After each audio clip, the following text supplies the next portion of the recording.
Hello everyone, TheMrTrails here, and today we have a Dauntless roadmap update. A couple of good things that we have been asking for in this one. Let's get into it. So first and foremost, we have banked XP to level 20. This is something that we have been asking for, like why can't we just stay at level 20 if we want to? And with this, when you get to a full XP bar, you can then go to the reforge station and you'll reforge and you'll go straight back to level 20. So this is great for the people who don't want to like reforge because they feel like they lose all their progress by resetting their power level back to level 1. It's worth saying still though that if you were to reforge normally, you would do it faster, but if you just want to have your stuff at level 20, don't have to worry about leveling it back up to like say play in groups and stuff, then this is going to be a huge quality of life change for the better. And this means we can kind of level up while doing gauntlet mode as well, just to stay at level 20. But this obviously fixes the biggest problem of like wasting experience when you are at a full XP bank. So it's good to see we are finally going to have that be changed.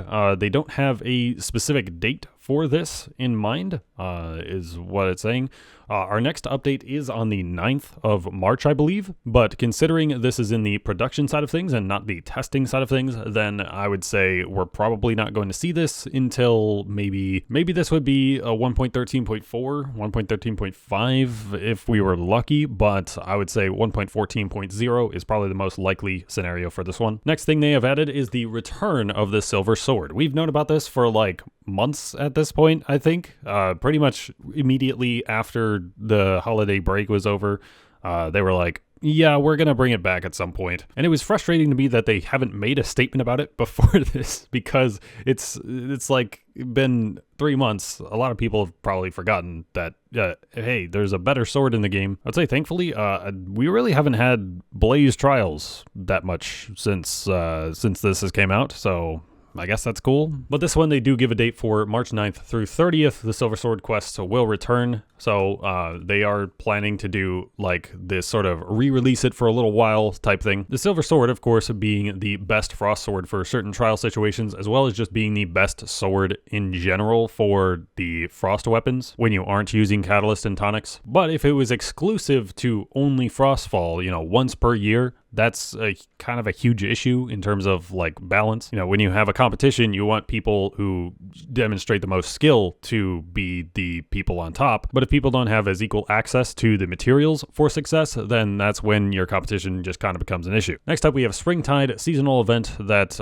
happens around Easter time every year, and that will be coming from April 6th to April 20th this year. Rescue the Puffalops to earn event theme cosmetics. I'm not sure if we were going to get any new ones this year. I think we only do have the repeaters and the chain blades, so we might be seeing a third weapon this time. I'm fairly certain the event itself isn't going to change much from what it was the last year or year before. It's just, it's going to be coming back for a few weeks. Or I would be saying that, except there is going to be something special coming out during that time. That's going to be another weapon event similar to the Silver Sword. It's going to run from the same days as Springtide, and we are going to be able to unlock this cool new weapon. They haven't given us any details about what weapon type it's going to be or anything like that. I think it'd be cool for strikers to get something, axe to get something, chain blades to get something, because those are the weapons that don't have an exotic. I would sincerely hope that we wouldn't be getting another sword, because, just not everybody is a sword player. Like, sword players do actually make up the majority of the player base, but it's not like 80% of people play sword, it's like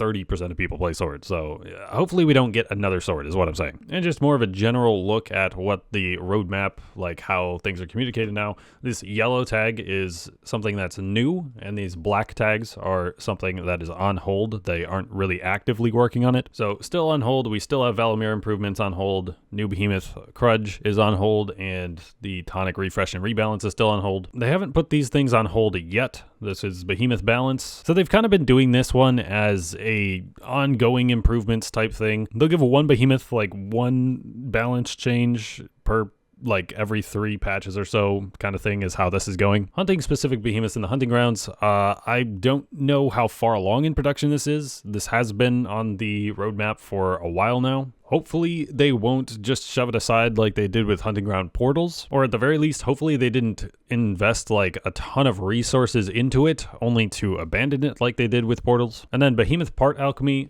use extra parts to improve hunts. So I think maybe they updated the description when they moved the roadmap over to their Trello instead of Favro, but they say the scope of this design is larger than anticipated, so this feature will take slightly longer than intended to build properly. I can't remember what exactly it said on the Favro, but I don't remember it saying this. But hopefully it is actively being worked on by this statement, because those of us with thousands on thousands of, random behemoth parts in our inventories, like we can't do anything with them, not even exchange them for rams. But I mean, the part alchemy part suggests that we would be making some type of consumable item with it. But from what they say, they found a version that brings value to players who have lots of parts, but doesn't make those who feel like they're too far behind. So if I had to guess, they would probably be leaning more toward a pretty small boost, very modest boost, like maybe 5% damage if they're doing something like that, which would be something for sure, but that wouldn't be like you have to have it type thing unless you're going for 1 second faster in trials or something like that. But yeah, there are some other things that aren't on the roadmap here that they are actively doing and working on. One of those being Gauntlet Season 3, we can most certainly expect to have the same, like, we get a few cells, maybe we get a couple more weapon trackers type thing. So yeah, that's a look at what they're doing right now, what might come out in the next couple of months or so. Hopefully sooner rather than later, but we will have to see. But that's going to do it for this one, guys. Thank you for watching. Drop a like for me. Subscribe to the channel if you haven't done so already. If you want to support me, hit that join button for a channel membership, 99 cents, or consider using my support a creator code in the Epic Games Store or Fortnite or Dauntless, or consider buying some merch on the TheMrTrails.store. But that'll be it from me. I've been Trevor, I go by TheMrTrails, and I'll catch you guys next time.